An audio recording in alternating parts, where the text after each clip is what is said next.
Hello my dear friends, welcome back to another very exciting Star Wars video. It is I coming at you once again, your favourite galactic hostess, Star Wars Meg. And today we're actually returning to the brand new Andor Season 2 special look.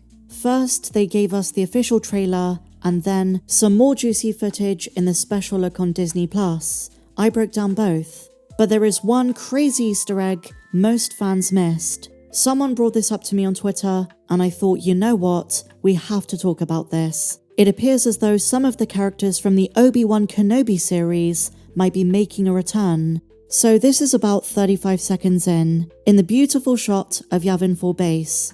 A familiar freight transport approaches, accompanied by 2 X-Wings. This ship is a Jabeam freight transport. It was used by Roken in the Kenobi show and the Hidden Path, the underground network that smuggled survivors of Order 66. Now this could be very significant. There is a chance it's an Easter egg. We never see Roken. Lucasfilm is repurposing pre-existing ships and showing us the growing Rebel Alliance is formed of many different factions, including the Hidden Path.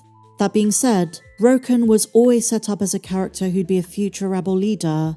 In his conversation with Obi-Wan in Part 6, there was a strong implication the character was going to resurface at some point, but we didn't know when. Obi-Wan tells him there are not many leaders left, and people listen to him, people look up to him, to which Roken responds, he's just getting started. So after the declaration of the Rebel Alliance by Mon Mothma, is that the right time for him to come back? And the Easter egg of the Jabeam transport in the Andor Season 2 footage suggests 3 years after Kenobi and about 5 years in universe, Roken could be back. Andor's really not the kind of place that we're probably going to hear about surviving Jedi. I don't think we should jump the gun and assume we're going to see Quinn and Voss and some other survivors, but they could be mentioned. If the Hidden Path has a presence in the final season of Andor, a small mention, a throwaway line, could have significant implications. Similar to the way Obi-Wan was alluded to in Rogue One, although not by name. If you guys remember, Mon Mothma mentions Bail Organa's Jedi friend. Now here's the thing, I have to say it's pretty bizarre and almost paradoxical that side characters from the Obi-Wan Kenobi series, which was pretty mediocre, suddenly re-emerge in what is considered the best that Disney Star Wars has ever offered us. But then again, not all of the characters were bad, they were let down by the writing. Roken wasn't a bad character, but if we're being honest, he was pretty forgettable. But if Tony Gilroy can do something with him, if his story carries on in a meaningful way, in a way that connects to some of the other stuff going on in this show, I'm all for it, especially in light of the prospects of the Hidden Path. Such an intriguing concept. And I will admit, my gut reaction, my first instinct when I saw this Easter egg was, oh please don't do this. Andor is already a very busy series with a lot going on with the Empire, with the Death Star, with Krennic, on the Rebel side Mon Mothma, Saw Gerrera Luthen. But then I sat back and thought about it. If they do this, and it's a big if, then it kind of makes sense in the context of what Tony Gilroy is trying to set up. An alliance formed of everyday people who've been wronged by the Empire, many of whom are broken, who have a personal investment in taking down the Empire. That's what it's about. Roken lost his wife. She was a Force sensitive, not a Jedi, because remember, the Hidden Path isn't just helping Order 66 survivors, but also keeping Force sensitives off the Empire's radar. He even lost some friends, Taladurith. And if Andor is a testament to the sacrifice the rebels have gone through to fight the Empire, when you look at Roken's story, this actually makes a lot of sense. And if you think about the things he's gone through in the 5 years we haven't seen his story, he's probably endured even more loss. So his rebel cell being part of the Rebel Alliance coming together, that to me contextually makes a lot of sense. And the reason back in 2022 fans were so adamant Roken was going to appear again at some point is because Obi-Wan himself advised Roken to never stop his fight, never stop his stand against the Empire, which Roken promised he wouldn't do anytime soon. So if you think about it, even if he's just a side character, there's a very good chance Roken re-emerges in Andor Season 2. O'Shea Jackson Jr., who played Roken, is Ice Cube's son, and he's also a massive Star Wars fan. He was very vocal in the fandom around the time of Kenobi. He's a fan of the movies, the shows, and it's always nice when there is an extra investment from the actors, the fact they love and care about the franchise. So if that's what they're going to do, that's really awesome. And you know, by the same measure, I don't think Diego Luna back in 2015 when they started filming in Pinewood for Rogue One realized he'd be playing the same character for a decade.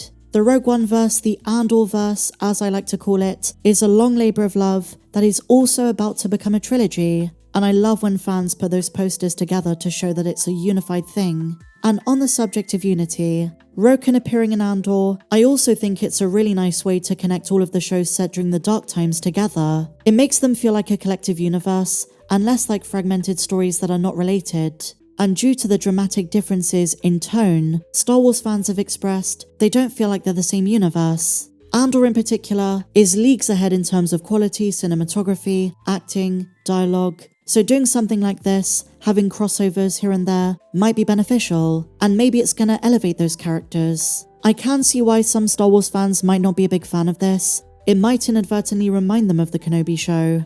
But look, in terms of the way Lucasfilm has operated in the Disney era, they might cancel shows, but they never retcon them. They seem to have a consistent view of their continuity. They've put the same point forward to us time and again. These characters do exist. Whether we like them or we don't, for better or for worse, they are part of the Disney Star Wars canon. And I guess if Roken shows up, they're trying to demonstrate to fans some of the other groups we've met along the way, like in the Kenobi show, those are about to make up part of the Rebel Alliance. So in a sense, we kind of just have to get on board with it. But like I say, there is a chance it's just the ship.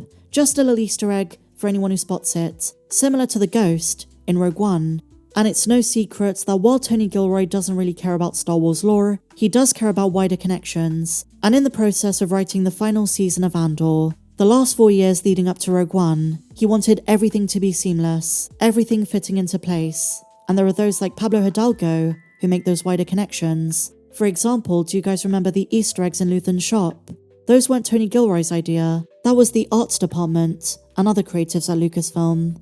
I think the same is going to be true for random Easter eggs, larger connections through cameos that tie into the rest of the Star Wars universe. And it further makes sense in light of this being one of 2 remaining confirmed live-action Star Wars TV shows. For many individual characters, this is a final goodbye, so I kind of see the logic of them showing us characters from earlier shows, and maybe we'll find out the kind of progress the Hidden Path has made. I don't think we're going to see Grogu. I can't imagine they're going to take away from the main plot, with Cassian, Mon Mothma, but it's all in the way they craft it. It could be something as simple as a line of dialogue which reveals quite a lot, something that's not distracting, but provides us some crucial insight into some of the other Rebel cells. I don't think Roken appearing is as egregious as if they did something with Reva. Roken, on the other hand, was established to have a lot of promise.